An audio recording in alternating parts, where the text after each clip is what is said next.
the greatest country in the world. When I was a young child at the end of World War II, I marveled at my good luck at being born in America, the greatest country on the earth, and wondered at the various degrees of bad luck of others, gangs of yellow-eyed, bone-thin children in the streets of the bombed-out cities of Europe, Chinese families starving by the millions in the Civil War, rebellions in Central and South America. The Japanese could not even be thought about openly, even in the privacy of one's own mind.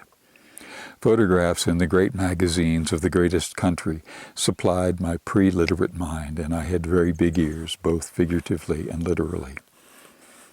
Yet, even back then, there was a nagging question. America was great, powerful, and good. How was it possible that we should have so much, both materially and security, and others be so deprived? In my childish simplicity, it seemed that my country could, if not fix the plight of others, could then improve the conditions of their lives. As a child, I was moved from the rural north to the rural south. There, I saw that migrant workers lived in tiny one-room shacks with no plumbing, no glass or screens on the windows, often no real doors. I could see thin stacks of cardboard, partly covered with dirty blankets on the floors. Negroes lived in isolated nigger towns off the main roads, really medieval villages out of sight, out of mind. I began to marvel more specifically at my good luck to be born in America as a white child to parents with enough money to buy a little land, build a real house, and have a working car. I visited a friend's house, a small frame place with only exterior covering, the 2x4 framing still exposed on the inside. In the bedroom, behind a blanket curtain, I saw my friend's uncle, a skeleton in a bed, skull face with wet, searching animal eyes, a man with some terrible degenerative disease. I added to my list of marvels that everyone in my family, including myself, was healthy. The Korean War, police action, was thoroughly terrifying to my 10-year-old person. I added to my list that my immediate surroundings were not being overrun by millions of bloodthirsty Chinese in scary quilted fighting suits.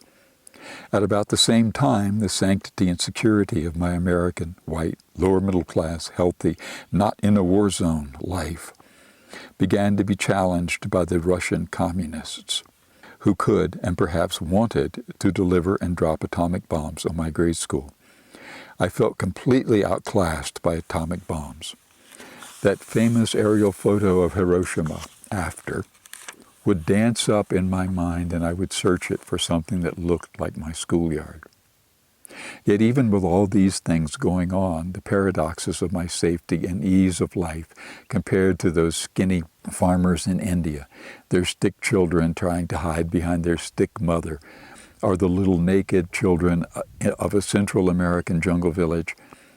I tried and tried to understand how they felt, how they might think about their world, what it must be like to be them. My life remained remarkably easy by comparison: school, work, relationships. Maybe not so much relationships, I wasn't very good at them, but was bright and quite attractive, and so always had people around. The rest of the world, on the other hand, also continued on with its incomprehensible inequities.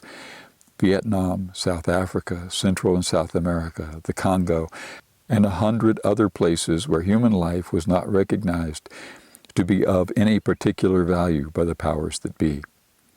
And the point of this little reconnoiter through personal reflections, it seems that the usefulness of the social and economic structures that protected me and many millions more like me are coming to an end.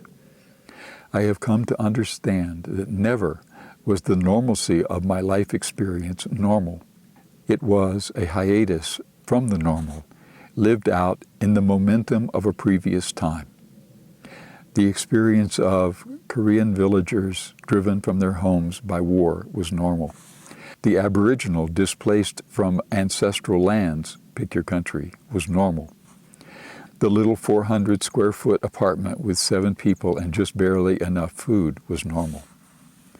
The mineral and biological wealth of the North American continent, supplemented by the stolen wealth of the undeveloped world, was so great that just the splashes from the carrying bucket soaked the people. In the 19th century, those with serious psychopathic greed feverishly gathered all they could get, but were reasonably easily seen and somewhat easily constrained, though perhaps more importantly, they needed the American people, and especially they needed the people to need them. Not that they always remembered, but it was possible to remind them. But with the last half of the 20th century, there has come an explosion of transportation, digital and communication technology, the eminence of peak everything, the obvious near-term end of population growth, and consequential end of economic growth binges. It is becoming increasingly clear that the bubble of American popular sanctity and security will have to end for the psychopathically greedy and their attendants to avoid sharing. And they are frantic to avoid giving up privilege. If sharing were to start even a little bit, then the gates would be torn open, and horror of horrors, the oligarchs would have to begin to confront the possibility of normalcy. And living like the rest of humanity is not on the table. The options have been thought through and are being put into place. There is always the moment as a plan begins to be implemented when all the participants can see what is happening. We may not like it, may be in denial for a time, but we know. As our certainty in our American greatness and personal safety begins to weaken, we cry out our old phrases, the ones that we were taught by the economic and politically powerful. Economic growth, personal responsibility, free market, free trade, greed is good, pro-life, don't tax the job creators, freedom. We are like children who, when they suddenly feel out of favor and in danger of losing parental protection, search for just the right thing to say and do to return to good graces. But these phrases are now out of date, are of no interest, and we are bewildered. We say to the powerful, "I still love you," and it is replied, "But I no longer love you." The powerful no longer need us, at least not as they did in the past. The American people have become fungible. If present Americans were to disappear, they would just be replaced with new ones from all over, just like in the beginning. And just like in the beginning, stubborn ones who stayed on would have to be re-educated into the new society. The economic superstructure has come not to care who is running around on the streets and fields below, so long as the running around is in all the desired directions.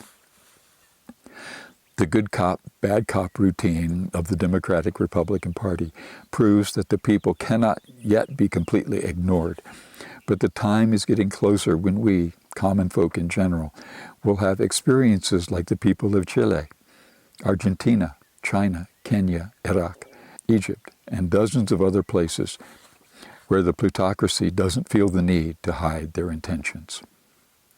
My childhood conundrums have been largely cleared up. The normalcy of my youth and early years was really not normal at all, but life in a very special protected community, one over which I either never had or had given up influence as its price. The American dream of more and better every year should have tipped all of us off to the con game, that we were being used, and that there would be a judgment day. All that was required to understand the game was Life magazine or National Geographic and a newspaper or radio. Even as a little child, I could see that something was wrong.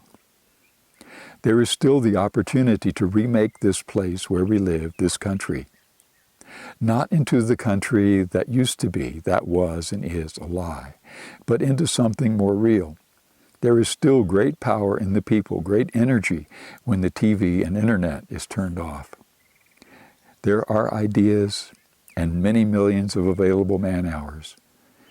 First, however, it is necessary to see ourselves with honesty and reality, and it is here that I despair.